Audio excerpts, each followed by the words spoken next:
Así inicia Es Noticia, noticia en profundidad. Un placer estar con ustedes. Les saluda Tatiana Pérez desde nuestra sede central en Caracas, en Venezuela. A partir de este momento, en la próxima hora, les presentamos dos temas. Dos temas son noticia y los vemos en titulares. El primero de ellos es Noticia Brasil. La campaña por la presidencia del país cierra con una altísima tensión política.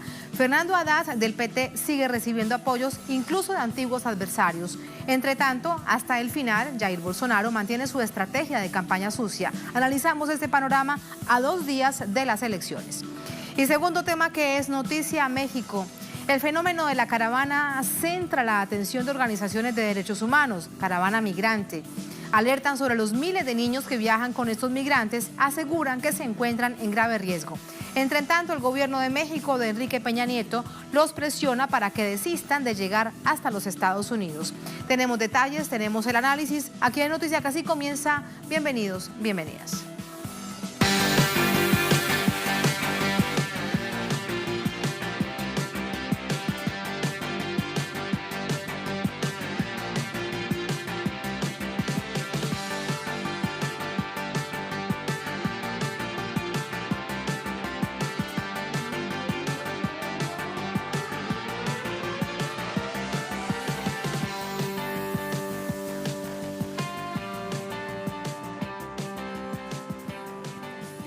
En Noticia Brasil, a 2 días del balotaje, el Partido de los Trabajadores, el PT, denuncia de nuevo al candidato ultraderechista Jair Bolsonaro por la difusión de fake news para perjudicar a Fernando Haddad. Un común denominador de la campaña de Bolsonaro. Aquí tenemos los detalles. Este viernes, el candidato presidencial Fernando Haddad acudió al Tribunal Supremo Electoral para denunciar que su adversario Jair Bolsonaro irrespetó la medida de la Corte sobre la prohibición de difusión de noticias falsas relacionadas con el llamado kit gay. Se trata de un material escolar preparado en el año 2004 por el gobierno de Luis Inácio Lula da Silva con el objetivo de promover valores de respeto y la no discriminación por orientación sexual. En 2011, cuando estaba listo para ser impreso, sectores conservadores de la sociedad y del Congreso Nacional iniciaron una campaña contra el proyecto que derivó en su suspensión. En vísperas de la elección presidencial, Bolsonaro acusó a Haddad de alentar la homosexualidad y la promiscuidad con el kit gay cuando fungió como ministro de Educación. El propio TSE desmintió a Bolsonaro y determinó el pasado 15 de octubre la eliminación de videos y cualquier material que intentara desprestigiar al PT con este asunto. El ultraderechista ya había sido denunciado por el PT por abuso de poder económico y mal uso de los medios de comunicación. Aunque el TSJ ordenó la eliminación de cuentas de WhatsApp y perfiles de Facebook dedicados a perjudicar a Haddad, el flujo de fake news no ha cesado. Mientras tanto, Haddad cierra su campaña electoral con encuentros con sus seguidores este viernes y sábado. El petista defiende su agenda social por un Brasil feliz y se le suman antiguos adversarios del expresidente Lula en busca de proteger la democracia. Hay más gente que en otros carnavales. Hay más de 100.000 personas en este carnaval. El carnaval de hoy es un carnaval que va a derrotar sobre todo a los prejuicios del candidato Bolsonaro. Brasil se va a dar a respetar y va a votar por el 13 este domingo. Muchas gracias, muchas gracias. Más de 100.000 personas en la calle. Increíble. ¡Viva Haddad! ¡Viva Bahía!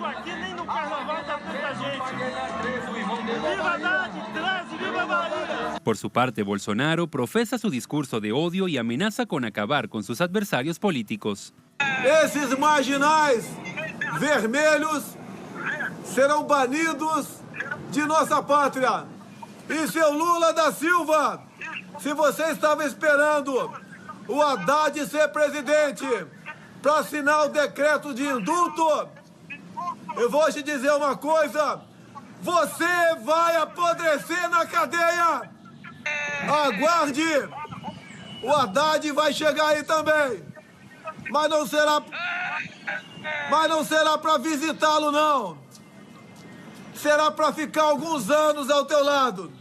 La diferencia entre Haddad y Bolsonaro es cada vez menor. Según una encuesta de Datafolha difundida la víspera, Haddad tiene ahora el 44% de los votos válidos, mientras que el ultraderechista cayó al 56%. Este domingo, Brasil decidirá entre dos propuestas radicalmente opuestas: la soberanía o la entrega.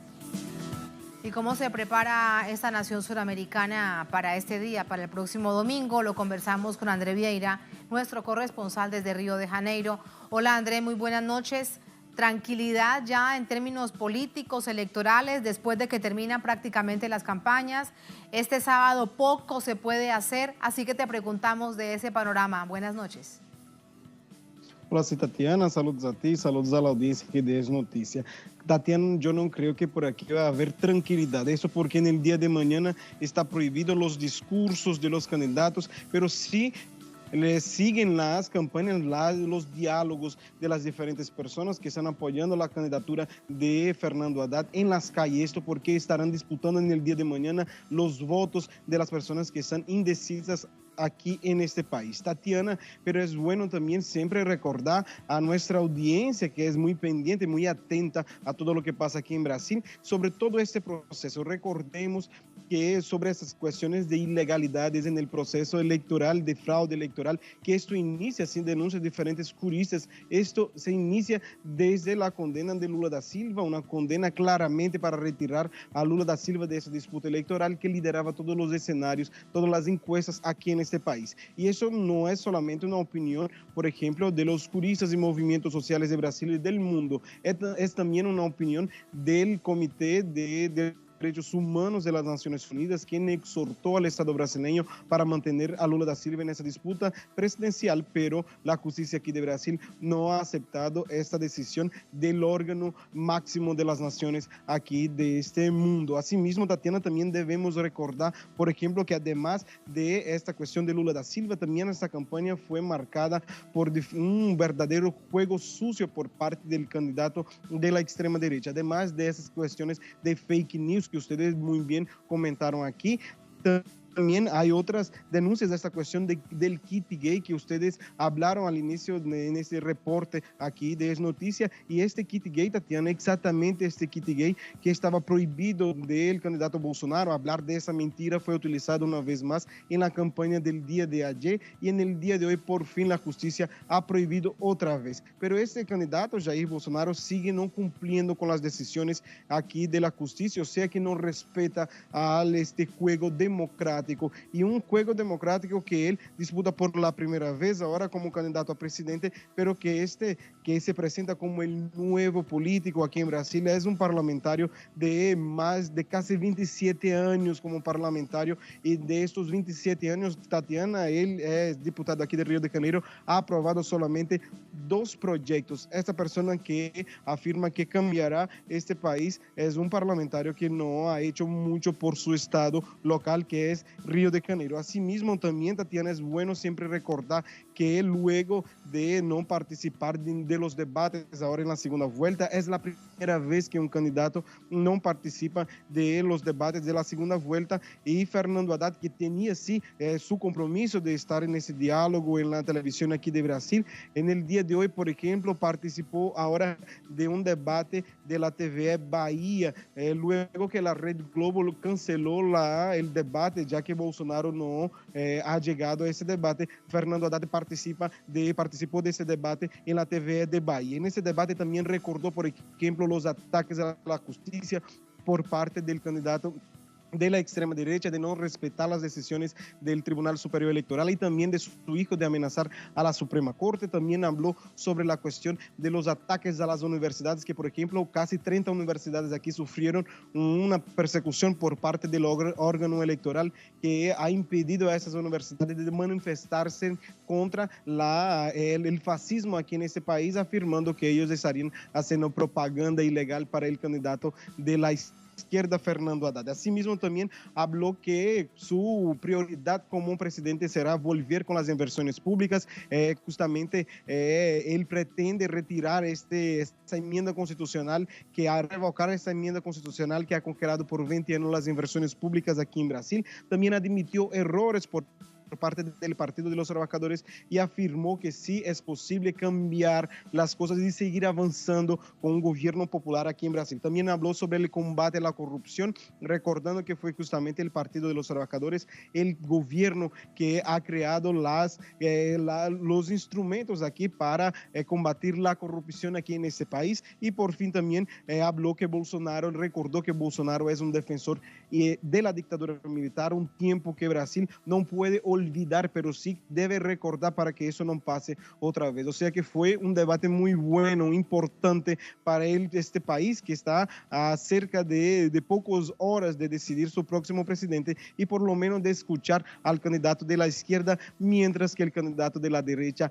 ya no debate con nadie. Tatiana solamente va a las entrevistas con periodistas de prensa que están aliadas a Bolsonaro, o sea que es un candidato que no tiene el coraje de debatir con su adversario y prefiere, por ejemplo, solamente debatir en las TVs y radios aquí de Brasil que son aliadas de este candidato de la extrema derecha. Mucha atención por aquí, Tatiana, y seguramente tranquilidad nosotros no tendremos por las próximas horas, ya que se intensifican las acciones de calles de las personas que buscan revertir los votos para Fernando Haddad, el candidato del Partido de los Trabajadores y el candidato de Lula da Silva. Tatiana. Imagínate, cada país tiene sus propios códigos. En otras naciones, a esta hora, 48 horas antes de una elección, todo es silencio, realmente un ambiente muy tranquilo, y vemos todo lo contrario en estas complejas elecciones en Brasil. Gracias, André, muy buenas noches. A ti también, Tatiana. Buenas noches. Vamos con el análisis. Para ello nos acompaña Caio Clímaco, él es cientista del Estado, militante del Frente Brasil Popular. Hola, Caio, ¿cómo estás? Hola, buenas noches. Bienvenido a Telesur. ¿Cómo te va? Todo bien, todo fino. ¿Cómo has visto el papel que ha desempeñado Fernando Haddad como el candidato que tiene sobre sus hombros esta responsabilidad tan tremenda de lograr que Brasil retome los caminos democráticos? Bueno, Fernando Haddad a principio empezó su campaña de una forma, creo yo, un poco más tímida, no haciendo ataques directos a Bolsonaro. Y ahora, en la segunda vuelta, cambió un poco su forma de hablar, su forma de interagir con sus electores y con la sociedad brasileña, porque estamos delante de una amenaza fascista con una posibilidad muy fuerte de victoria. Entonces, Fernando Haddad también tuvo que calcular bien cómo llegar a los electores indecisos y también llegar a los propios electores de Bolsonaro que no están tan seguros de su voto. ¿Ellos incluirían clases medias, clases acomodadas del país? Exacto. ¿Crees que se podrá, después de esta campaña, arrebatar ese voto a Bolsonaro?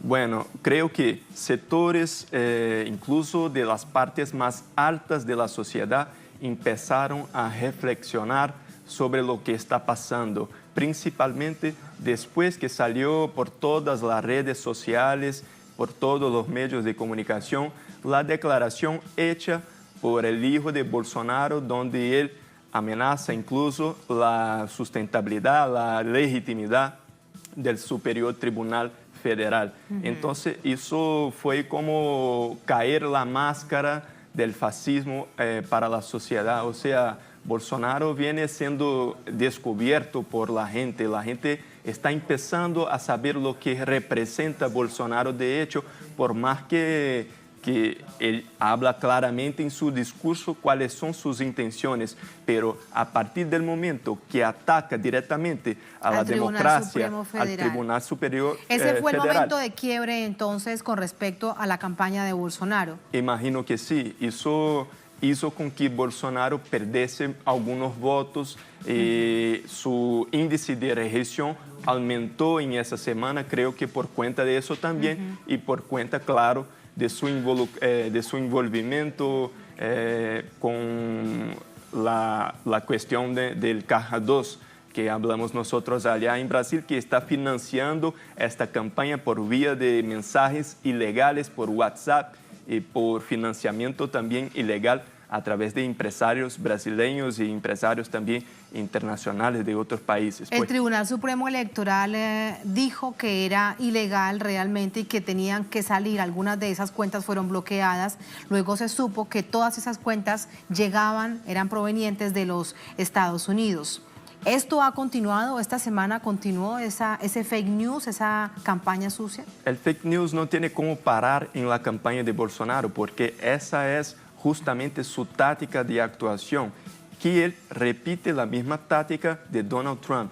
Incluso las empresas que están involucradas, que está involucrada en la campaña de Bolsonaro, también estuvo involucrada en la campaña de Donald Trump, pero también hay empresas brasileñas que están participando de todo ese proceso y que están contribuyendo para que Bolsonaro esté adelante en las encuestas y que tuve también una participación importante y buena, ¿no? En la primera vuelta, claro, con una votación expresiva. 50 millones de personas, de brasileños, votaron por Bolsonaro. Exacto. Ahora bien, hay incluso sectores adversos al Partido de los Trabajadores, en particular al expresidente Luis Ignacio Lula da Silva.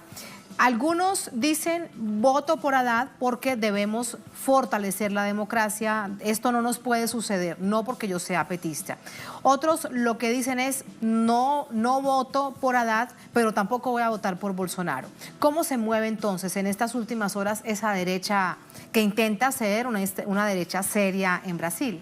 Bueno, en términos generales, creo que hablando no solamente de la derecha, pero hablando también de la campaña de Fernando Haddad, creo que en términos generales la campaña de Fernando Haddad perdió el control en el sentido bueno. O sea, las calles están tomadas por la gente está saliendo, la gente que no tiene vínculo con organización ninguna, la gente que no siquiera participó de algún comicio, de algún proceso político, pero que están se involucrando en esa campaña de Fernando Haddad en defensa de la democracia brasileña.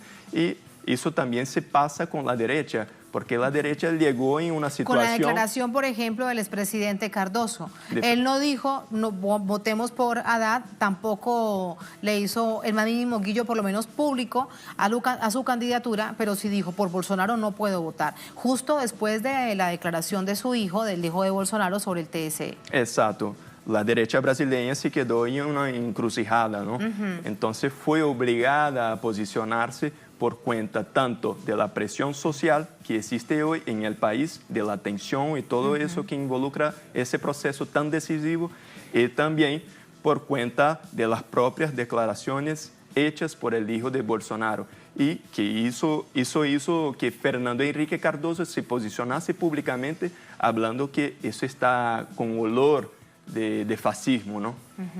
Claro, de hecho es así, si lo vemos a través de todos sus discursos, lo que acabamos de presentar, no tiene otro nombre. Desde la candidatura de Fernando Haddad, ¿el discurso ha sido consecuente con las necesidades, con lo que la gente quiere escuchar? Claro que sí.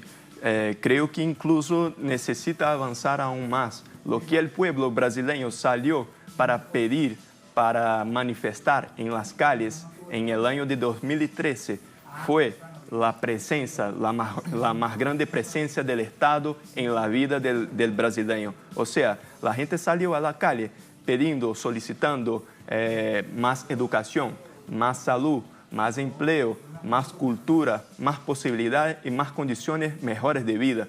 Y creo que la propuesta que Fernando Haddad tiene para el país pasa por eso, y también porque Fernando Haddad es un defensor de la democracia.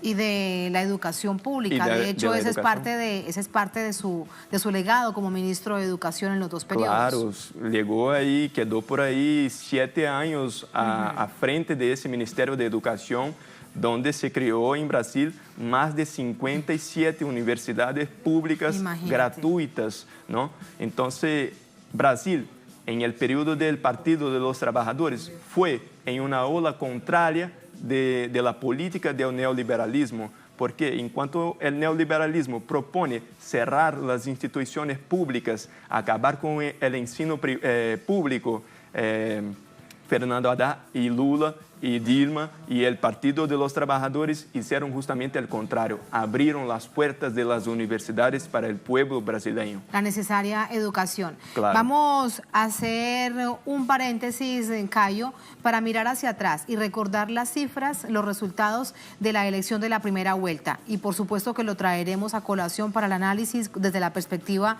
del resultado del próximo domingo. Vamos a verlo.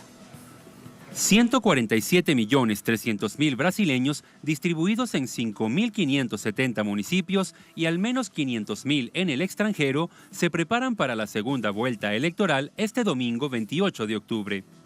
Entre los estados con mayor cantidad de electores están Sao Paulo, cuyo colegio electoral representa el 22.4% de los votantes. Le siguen Minas Gerais con el 10.65% y luego Río de Janeiro con el 8.41% del total general de los electores. En la segunda vuelta se elegirá presidente de la República y gobernadores. Al cierre de la jornada de la primera vuelta, el Tribunal Supremo Electoral arrojó el siguiente resultado a la presidencia. El candidato Jair Bolsonaro del Partido Social Liberal obtuvo el 46.3% de los votos, mientras que Fernando Haddad del Partido de los Trabajadores alcanzó el 29.28%. En tercer lugar se ubicó Ciro Gomes del Partido Democrático Laborista, quien logró el 12.47% de los votos. De los 26 estados del país, 6 gobernaciones no irán al balotaje: Bahía, Ceará y Piauí, las cuales fueron ganadas con más del 50% por el Partido de los Trabajadores en la primera vuelta, así como las gobernaciones de Espíritu Santo, Pernambuco y Paraíba, en las que salió aventajado el Partido Socialista Brasileño. Jair Bolsonaro y Fernando Haddad, quienes obtuvieron el primer y segundo lugar respectivamente en la primera vuelta, se verán las caras por segunda vez en su lucha por la presidencia. Ciro Gomes, quien logró el tercer lugar de preferencia de los brasileños en la primera vuelta, decidió declarar su respaldo al candidato del Partido de los Trabajadores, Fernando Haddad. El ultraderechista Jair Bolsonaro promete rescatar a un país hundido en la corrupción y aplicar políticas de austeridad, mientras que Fernando Haddad promete enfrentar la violencia reinante y más inversión social. Cayo, con respecto a la segunda vuelta para las gobernaciones, para tener claro el mapa político del país, sin duda que los estados y quienes los dirijan políticamente, administrativamente, serán fundamentales. Para la primera vuelta veíamos que todo había quedado entre la derecha y la extrema derecha. Después de esta campaña, de ver el papel de Bolsonaro, de haberse quitado la máscara, ¿cuál crees que será la incidencia de ese resultado? Yo no comprendí el sentido de la pregunta. Te la vuelvo a preguntar. ¿Cuál crees que será la incidencia del resultado, el mapa político del país en comparación con la primera vuelta de los estados, de las gobernaciones? Porque la mayoría de ellos se van a ver ahora en una segunda vuelta. ¿Qué pasará entonces? ¿Cómo crees que sea la incidencia política en esos estados? La mayoría de ellos en primera vuelta ganaron los de la derecha. Ok. Bueno, en las últimas encuestas de Ibope y de Datafolha, podemos perceber una alteración en ese sentido, principalmente en las grandes ciudades, donde Bolsonaro tenía más ventajas y ahora Haddad viene en una creciente, incluso ya cambiando, o sea, ya estando adelante de Bolsonaro en varias ciudades grandes, en varias capitales de Brasil. Entonces creo que ese escenario está cambiando, puede cambiar y eso puede generar una posible victoria de Fernando Haddad. Pero una de las ciudades de los estados que llama la atención con respecto a cómo cambian los resultados es Sao Paulo. ¿Qué tan importante es Sao Paulo para la votación nacional? São Paulo es importantísimo porque ahí está justamente el sitio donde el PSDB, que es el Partido de la Socialdemocracia Brasileña, está mejor posicionado. Entonces, en São Paulo hay una fuerza mucho grande de ese partido y el hecho de Fernando Haddad está ahora mejor en las encuestas significa que hay un cambio de opinión y hay también un cierto desgaste del propio PSDB que también sufrió denuncias en esa semana en casos de escándalo envolviendo el candidato a la gobernación y que eso repercutió internacionalmente y también enfraqueció la derecha en ese estado y consecuentemente los electores que votan en esa derecha están viendo posiblemente una otra alternativa. Me queda una pregunta por hacerte y tiene que ver con el sistema económico, con el sistema financiero, con el sistema industrial del país. ¿Se han percibido, se han visto cambios en su accionar político hacia Fernando Haddad, hacia el Partido de los Trabajadores? Y esto resulta muy importante porque, bueno, Brasil es un país que tiene todo esto y de una manera muy fuerte y muy fortalecida hasta hace 2 años que comienza a ir hacia atrás con la llegada de Temer. Sí, Fernando Haddad en una entrevista una vez, en un debate en el Banco BTG Pactual, dije que las personas que él muchas veces conversa son las mismas personas con las cuales conversa los tucanos, los representantes del partido PSDB de São Paulo. O sea, los sujetos políticos conversan siempre con los mismos empresarios, conversan siempre con los mismos actores. Entonces, eso es una cosa. Ahora, partir de un apoyo a Fernando Haddad, un apoyo declarado, yo no vi nada en ese sentido. Yo vi, por lo contrario, un apoyo mucho más fuerte en torno de la figura de Bolsonaro. Pero eso también no quita la posibilidad de que empresarios que valorizan la democracia y que se ven amenazados por Bolsonaro, a hora de apostar en Haddad como la solución para Brasil seguir adelante. Y que deberían proteger la industria nacional, porque eso es lo que está en juego. Claro que sí. Entonces, Fernando Haddad es de hecho el candidato capaz de defender, de hacer esa defensa, porque tiene un proyecto político para Brasil, tiene un proyecto de desarrollo nacional, en cuanto Bolsonaro tiene un proyecto vinculado a los intereses imperialistas de los Estados Unidos, en la transnacionalización de las empresas, en la privatización. Entonces eso cambia muchas cosas, ¿no? Por supuesto. Con esa reflexión te despido, Cayo, gracias, muy buenas noches. A la orden. Muy pendientes el domingo de lo que suceda con tu país. Pendiente. Lo que se decida en tu país no solamente incide en Brasil, sino en toda América Latina, en todo el continente. Claro que sí, ojalá que todo se ocurra bien y que salgamos victoriosos de esa elección. Así es. Muy bien, así nos vamos a la primera, única pausa en esta emisión de Es Noticia. Al volver, nos vamos a ir con México. Es Noticia México. El fenómeno de la caravana centra la atención de organizaciones de derechos humanos. Precisamente ahí tenemos las imágenes. Alertan sobre los miles de niños que viajan con los migrantes, aseguran que se encuentran en grave riesgo, mientras el gobierno mexicano los presiona para que desistan de llegar a los Estados Unidos. Tenemos información, tenemos el análisis al volver en Es Noticia.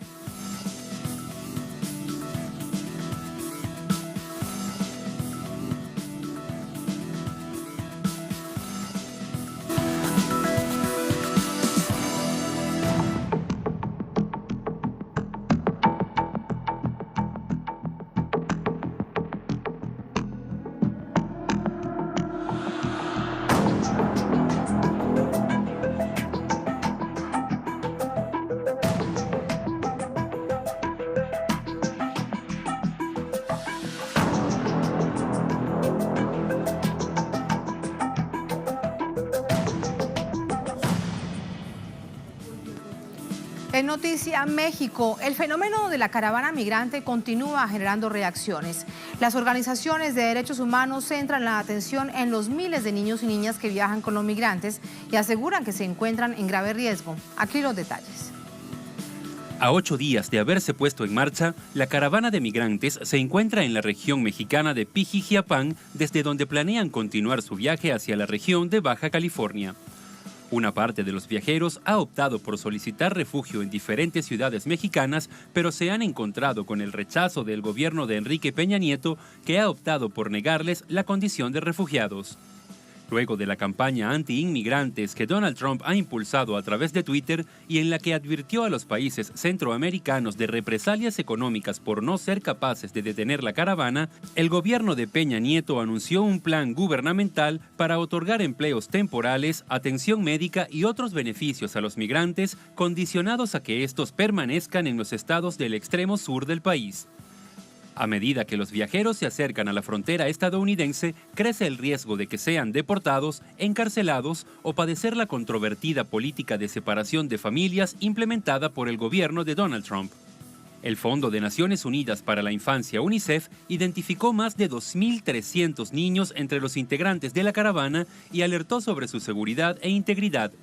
Afirma que muchos de los infantes están enfermos y requieren atención inmediata. Adicionalmente, resaltó que los menores migrantes son los más vulnerables porque están expuestos a la trata y la explotación.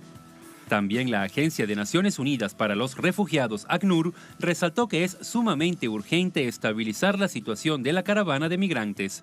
El organismo que acompaña a los centroamericanos en su periplo recordó que los estados de tránsito y destino tienen la obligación de protegerlos independientemente de su estatus migratorio.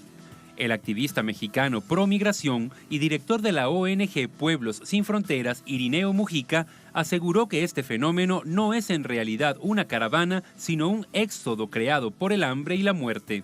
Un contingente humano desplazado por las precarias condiciones de vida en sus países de origen y cuya magnitud ya se estima en 9.300 personas. Un periodista de Telesur es los ojos de todos ustedes, de toda nuestra audiencia. Acompaña, reporta desde el inicio de esta caravana. Te preguntamos, Eduardo, muy buenas noches, ¿dónde estás ahora?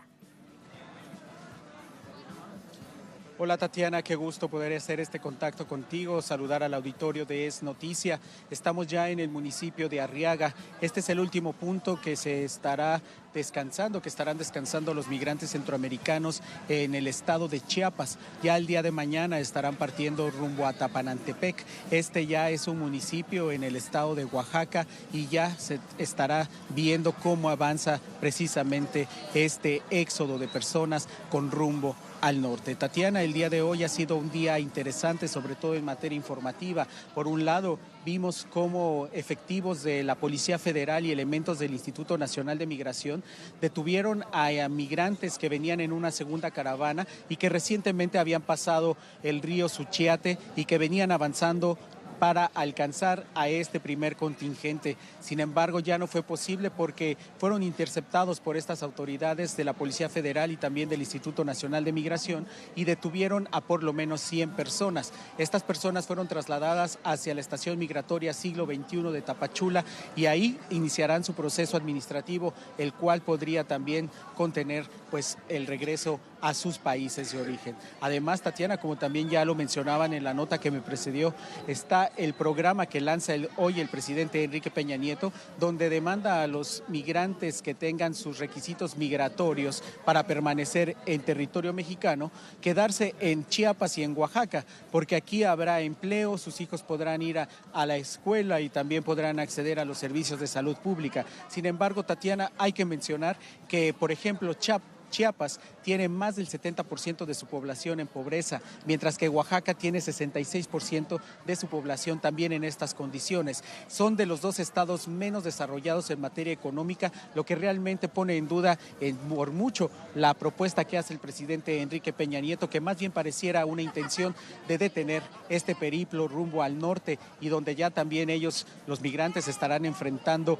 alguna situación que las amenazas de Donald Trump van a ponerse en marcha. Estamos hablando de que él estará enviando por lo menos 1.800 elementos del Ejército y también de la Guardia Nacional hacia la frontera con el intento de impedir que pasen a su territorio estadounidense. Así la situación, Tatiana, mientras continúa, pues aquí las personas en Arriaga ya se alistan para poder descansar un poco, si se puede llamar así, porque las condiciones en las que lo hacen, pues realmente nadie pudiera descansar de esa manera. Duermen en el piso, sobre cartones, sobre las cobijas que han podido traer, porque tampoco pueden cargar muchas cosas consigo, porque los caminos que hacen no son nada sencillos y tienen que caminar tramos muy extensos y también deben, por otro lado, a lo mejor abordar un camión que les permita, como dicen ellos, ir de jalón y avanzar unos cuantos kilómetros sin tener que caminar. Tatiana, la situación continúa siendo compleja para esta caravana y sin duda pues nosotros estaremos dando acompañamiento de lo que suceda y les estaremos reportando. Muy importante todos estos reportes porque nos ayudan a entender lo que realmente significa, lo que llevan a cuesta y ese gran desafío que tienen por delante. Gracias, Eduardo. Buenas noches. Muy buena noche, Tatiana. Buenas noches. Y más temprano analizamos este fenómeno desde una mirada profunda, desde los paradigmas históricos de la colonización que empobrece sociedades. Esta conversación la sostuvimos con José Romero Lozaco, coordinador de la Escuela de Pensamiento Crítico Descolonial de Venezuela, en el marco de un encuentro internacional sobre este tema realizado en la Biblioteca Nacional de Caracas. Aquí está la entrevista. Profesor Romero, un placer, bienvenido a Noticias de Telesur. Muchas gracias. Gracias a usted por acompañarnos. Llega al final este encuentro en el que se hace un diagnóstico de la situación actual que viven los pueblos de América Latina y el mundo. Y quiero comenzar por una coyuntura, algo que está frente a nuestras narices y que hasta hace unos pocos meses lo veíamos lejano. Me refiero al éxodo de migrantes, lo veíamos de países de Oriente Medio a través de distintas rutas por el Mediterráneo tratando de llegar a Europa. Ahora lo tenemos aquí, centroamericanos que tratan de ir hacia los Estados Unidos. Ya no cuentan por cientos, sino por miles de personas. ¿Cuál es el diagnóstico para tratar de entender el fenómeno desde adentro de una situación de estas?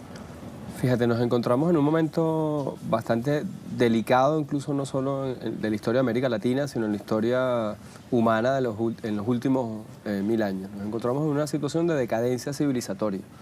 Ya no solo es la decadencia del imperio estadounidense comenzada en los años 70, sino es la decadencia de un modelo de vida que no aguanta más. Y esa decadencia es lo que estamos observando en términos de las respuestas que están dando los gobiernos del norte global en torno a cada vez más producir fenómenos de explotación, de radicalización del fascismo, etcétera. En el caso de lo que está ocurriendo ahora con la marcha de los migrantes en Honduras, es un buen ejemplo de cómo opera esta civilización y cómo opera el doble estándar de esta civilización, que funciona deshumanizando todo aquello que no sea el hombre blanco, heterosexual, capitalista, etc. Y lo podemos ver cuando uno compara lo que están diciendo los medios de comunicación en torno a la marcha migrante y lo que se dice de las migraciones que ocurren en el Mediterráneo y de la migración venezolana. Estos son, en el caso de los migrantes venezolanos, es un éxodo producto de la crisis, y en el caso de... producto de una crisis humanitaria de una crisis humanitaria, mientras que se califican de migrantes ilegales a los compañeros y compañeras centroamericanos que están tratando de salir de una situación muy complicada en la que se encuentra Centroamérica, producto de décadas de destrucción de sus economías. Cosa que pasa igual en Oriente Medio. Es decir, la OTAN se ha encargado, junto con su aliado importante en la región, Israel, de destruir los estados del Medio Oriente, y esa destrucción ha significado éxodo de personas que han convertido, como dice Joan Manuel Serrat, el Mediterráneo en una gran fosa común.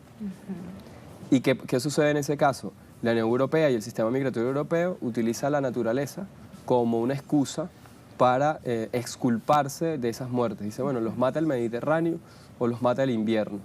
En el caso de Centroamérica, no tienen Mediterráneo ni tienen invierno.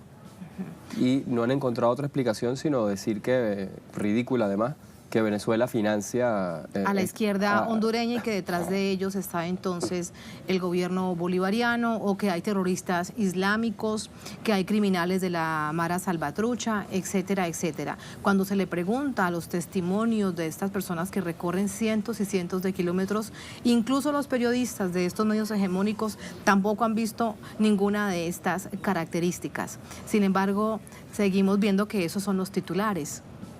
Sí, fíjense que comencé diciendo que es un problema civilizatorio y que es un problema en el que nos encontramos desde hace 1000 años, un poco cartografiando la historia de la civilización occidental. No es la primera vez que ocurre en la historia de la civilización occidental éxodos de este tipo. Forman parte de su lógica inherente. Una civilización que está basada en la guerra. En el siglo XX creímos que la guerra era un mecanismo que equilibraba al capitalismo cuando el capitalismo se encontraba en crisis. Lo que nos hemos dado cuenta ahora, y ha sido parte de los debates en los que hemos estado esta semana, es que el capitalismo tiene la guerra como un mecanismo inherente. Es decir, la incesante acumulación de capital va de la mano de la incesante conflictividad bélica, es decir, de una presencia permanente de la guerra, no simplemente como un mecanismo de equilibrio.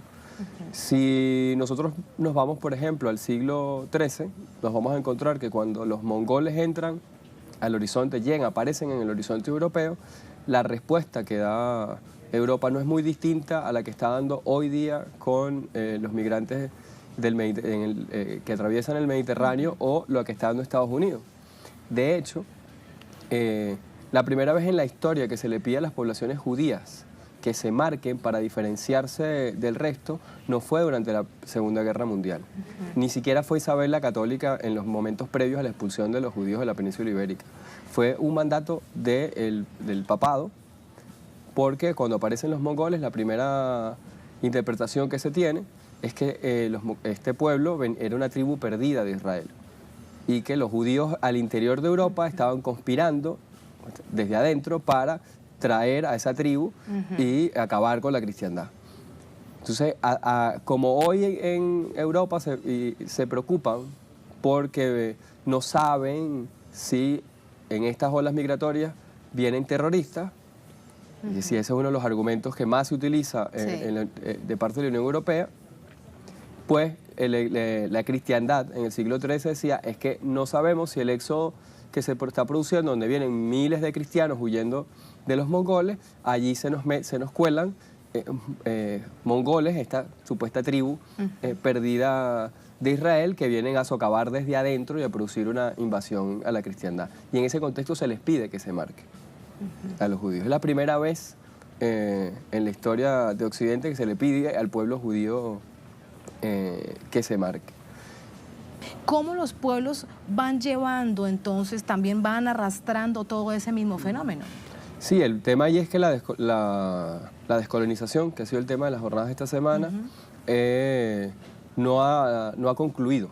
En nuestra región el proceso de descolonización comenzó con las independencias en el siglo XIX. Si vemos el caso africano, a mediados del siglo XX. Pero luego lo que se constituyeron fueron estados coloniales. Las independencias significaron una ruptura administrativa con los países centrales. Y en el caso de nuestras élites, además, no fue como en el caso de la élite norteamericana, que se independiza de la potencia emergente a finales del siglo XVIII. Nosotros nos independizamos de una potencia en decadencia, del Imperio Español, y nuestras élites se subordinaron a la élite de la potencia imperial emergente. El Imperio Británico tuvo una participación fundamental en los procesos de independencia latinoamericanos. Cosa que no ocurrió, por ejemplo, en la Revolución Haitiana. Y tiene que ver y nombro la Revolución Haitiana porque tiene que ver con la genealogía de un proceso de descolonización que se piensa más allá de la ruptura administrativa con el poder colonial. En la Revolución Haitiana los líderes entendieron rápidamente que permitir el acceso a la isla del imperialismo británico en una suerte de ayuda humanitaria, diríamos hoy, aunque sería anacrónico, para combatir al imperialismo francés, era contraproducente, porque era entregarles al imperio británico la soberanía. Nuestras élites independentistas no entendieron, no vieron eso con claridad y de alguna manera terminaron siendo serviles a los intereses de la corona británica. Y luego en el siglo XX, pues no les fue muy difícil pasar de un amo a otro y servirle a los intereses del imperialismo norteamericano.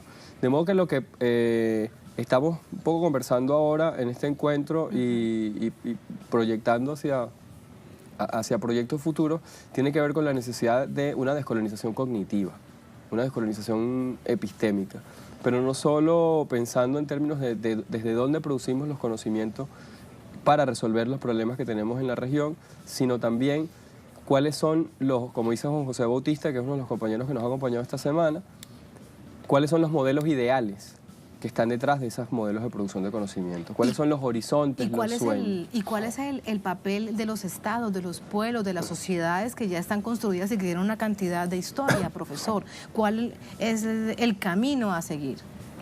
En primer lugar, y además era el tema que nos centraba en este encuentro, la necesaria descolonización del Estado. Para eso hay que además comenzar a comprender que el Estado tiene una trayectoria histórica distinta a la que tradicionalmente la civilización occidental nos ha hecho creer. desde la tradición liberal, el Estado como aquella figura abstracta que resuelve la condición natural de guerra en la que se encuentran todos los seres humanos valga la redundancia, por naturaleza. La filosofía política moderna lo que ha hecho es naturalizar el orden histórico europeo, que es un orden de guerra, como si ese fuera el orden natural de las cosas. Y en ese sentido, las líneas de la descolonización o las discusiones sobre la descolonización, lo que han venido poniendo sobre la mesa desde la obra de compañeros como Enrique Dussel es la necesaria desfetichización del Estado. Que el Estado se convierta realmente en el lugar donde la voluntad de un pueblo, el pueblo entendido como acto revolucionario, se expresa de manera cotidiana. Y eso pasa también por comprender o comenzar a mirar que aquello de que un Estado o una nación, que la identidad administrativa, que es el Estado, equivale de manera simétrica a la identidad de una nación, ha sido parte de la ficción que ha construido una entidad como el Estado asociada a una identidad particular, que en nuestro caso es la identidad de los blancos criollos y de las élites locales latinoamericanas. La nación tiene otras trayectorias. En ese sentido también hay que descolonizar la nación. Y lo que hemos tenido hasta ahora en América Latina, sobre todo por el impasse desarrollista, es una suerte de democracia controlada por las élites, pero que de alguna manera ha tenido que enfrentar la desigualdad, al menos de manera discursiva. La habían puesto sobre la mesa, habían tenido que dialogar con ella. Nos vendieron en los años 90 que las reformas estructurales impuestas por el Fondo Monetario Internacional iban a resolver nuestros problemas. Pero en estos momentos ya ni siquiera necesitan dialogar. O sea, se sienten tan perdidos que saben que el diálogo no es posible y van directamente a imponer la lógica que intentan imponer para salvarse. Lo vemos con Trump. Ya Trump no necesita...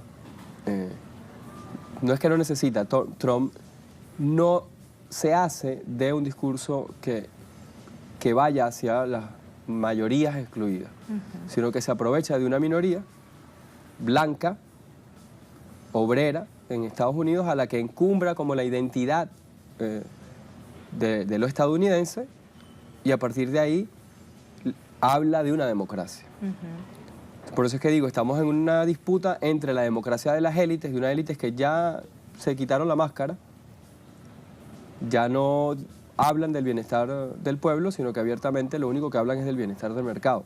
Y entonces desde esa perspectiva lo que viene será peor, porque si se quitan la máscara, exactamente saben lo que quieren, se rompen todos los protocolos, convenios internacionales, todo lo que hemos visto que ha hecho el presidente Trump y algunos otros que le han seguido. Todo se quiebra, todo se rompe en este orden mundial que se había creado después de la Segunda Guerra Mundial.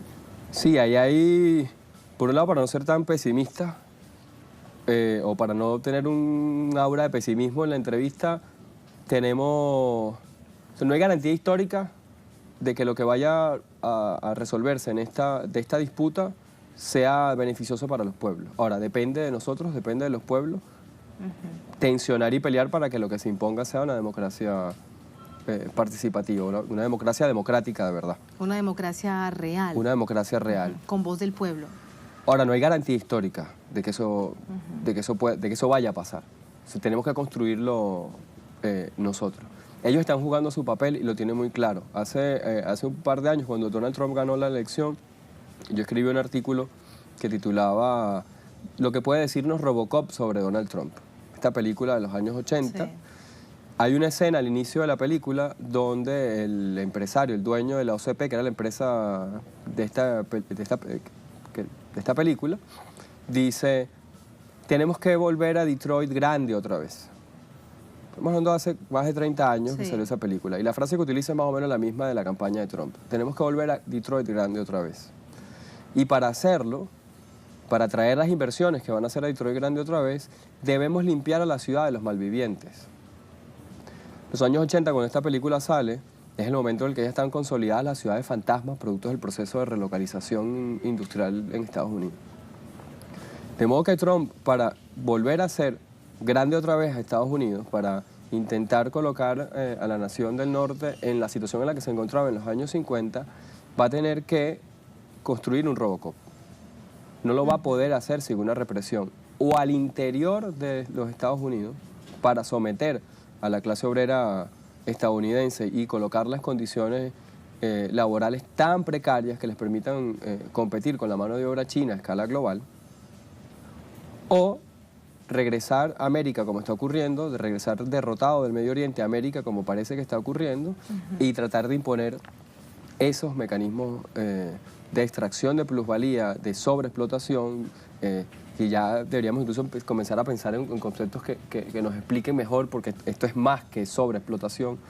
El concepto de sobreexplotación se queda corto, parece un eufemismo a esta altura, y extenderla a lo largo de América Latina. Huntington, que es uno de los grandes ideólogos de la política exterior norteamericana del siglo XXI, el que planteó aquello del choque de civilizaciones, no solo planteó que el enemigo externo era el Islam. En uno de sus últimos artículos, y luego salió publicado como un libro que se titula ¿Quiénes somos?, dice textualmente, y me disculpan los televidentes habla hispana, pero lo voy a decir en inglés porque es demasiado fuerte cuando uno lo escucha en la lengua original: "There is no Americano dream, there is an American dream, and is Anglo-Saxon, white and Protestant". Es decir, no existe un americano dream, no crean los latinos en Estados Unidos que van a vivir el sueño americano. Este sueño no es para ustedes, este sueño es para quienes hablamos inglés, quienes somos blancos y somos protestantes. Y eso es lo que estamos viendo ahora. Claro, y con esta última pregunta brevemente, profesor, lo despido. Vamos a terminar por donde comenzamos, porque con esta palabra que usted nos trae a colación, vamos de nuevo al asunto migratorio de los centroamericanos, que van por el sueño americano, o ese supuesto sueño americano, huyendo de la violencia, de la pobreza, del narcotráfico, de todo esa situación tan difícil que viven en estas naciones centroamericanas, particularmente en Honduras. ¿Qué papel llegar a los Estados Unidos? En general, del papel de los latinos en Estados Unidos. Estamos muy acostumbrados, sobre todo es muy de la izquierda latinoamericana, mirar a los latinos en Estados Unidos con cierto resquemor, ¿no? Bueno, están en el imperio y están viviendo mejor que nosotros, etc. Pocas veces se piensa que realmente no están en las mejores condiciones, que el sueño americano realmente no se vive, no lo viven los migrantes latinos en Estados Unidos. Nos toca dialogar con ellos.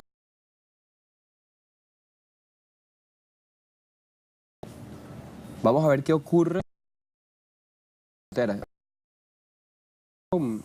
Militarizar, que de nuevo es un eufemismo porque esa frontera ya está militarizada.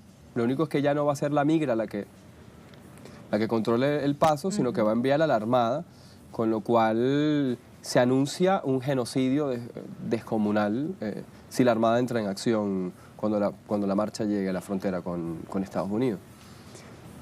Pero puede ser, para terminar también de nuevo con una onda positiva, un capítulo más que nos permita ir demoliendo al imperio desde adentro. Ahora toca ver, sobre todo por el cambio de gobierno que se viene, porque esta dinámica no va a terminar pronto, es decir, no se va a resolver cuando se resuelva la marcha, como sea que se resuelve, van a haber coletazos en términos de política exterior. Sin duda. Y al nuevo presidente de México, a López Obrador, le va a tocar lidiar con esta situación. Y va a ser muy importante para la región y para lo que está ocurriendo en la Organización de Estados Americanos, que además no se ha pronunciado en absoluto sobre este tema. El secretario general está más preocupado por calificar la crisis humanitaria venezolana que por mirar la crisis humanitaria en Centroamérica que produjo el éxodo, y allí México tiene un papel protagónico para volver a mirar la CELAC, que ha quedado un poco rezagada, para entonces dialogar entre nosotros y crear un puente además entre los latinos en Estados Unidos y el resto de América Latina, que permita ir minando al imperio también desde adentro. El imperio no va a caer desde afuera, porque además nosotros no tenemos ni siquiera el poderío militar para enfrentarnos e evitar una invasión, mucho menos para enfrentarnos directamente a ellos. Entonces deben operar otros mecanismos ahí. Con esta, como dice usted, onda positiva, lo voy a despedir y que así sea. Le agradezco muchísimo, profesor. Muchas gracias. Muchas gracias, muy buenas noches. Buenas noches. Como les decía al inicio de esta entrevista, es un asunto de fondo estructural en el que se puede explorar cuáles son los problemas reales de hechos tan coyunturales como el que les hemos presentado, el que les hemos hecho seguimiento permanentemente aquí a través de la pantalla de Telesur, y tiene que ver con esta caravana migrante de centroamericanos que ya no se cuentan por cientos sino por miles que tratarán de llegar hacia los Estados Unidos. Muy bien, así ponemos punto final a esta emisión de Noticia. Recuerden que quedamos activos en redes sociales, @noticiatelesur, @TatianaTelesur. Durante esta jornada, otro hecho fue noticia, con eso los dejamos. Hasta la próxima y sigan con nosotros.